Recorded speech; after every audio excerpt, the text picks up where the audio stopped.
जितने भी डीसीयू के फैंस हैं उन सभी के मन में ये सवाल हमेशा ही रहता है कि आखिर क्यों कॉमिक बुक्स में या फिर डीसी के एनिमेटेड और लाइव एक्शन मूवीज या सीरीज में हमें सुपरमैन एंड वंडर वुमन को एज अ कपल नहीं दिखाया जाता है।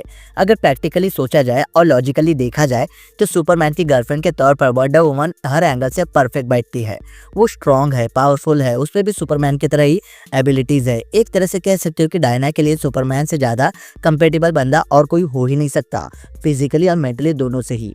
लेकिन दिक्कत यह है कि ये दोनों ही बॉर्डर लाइन कैरेक्टर है मॉर्टल्स और गॉड्स के बीच का।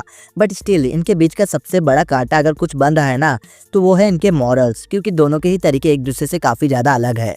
अगर वे दोनों अपने रिलेशनशिप को आगे बढ़ाने की चाहत भी रखते हैं ना तो उन दोनों के ही मॉरल्स और डिसीजंस एक दूसरे के रिश्तों पर असर डालेंगे। अगर आप डीसी को शुरू से फॉलो कर रहे हो तो आपको पता होगा कि इन दोनों के बीच में कई बार किसिंग और फिजिकल रिलेशन हुए हैं, पर बावजूद ये दोनों एक दूसरे के साथ रिलेशनशिप में नहीं आते हैं, क्योंकि डायना जिस तरह से सोचती है और सुपरमैन जिस तरीके से फैसले लेता है ये दोनों के बीच एक कम्प्लेक्सिटी पैदा करती है। अब जो लोग जॉब करते हैं उन्हें इस बारे में अच्छे से पता होगा कि वहाँ पर हमें एक बात अक्सर ही समझाई जाती है कि नेवर डेट योर कलीग्स, क्योंकि अगर आप अपने ही कलीग को डेट करोगे तो आप ना ही जॉब कर पाओगे और ना ही अपने आप पर ध्यान दे पाओगे, ना ही अपने आप को सुधार पाओगे।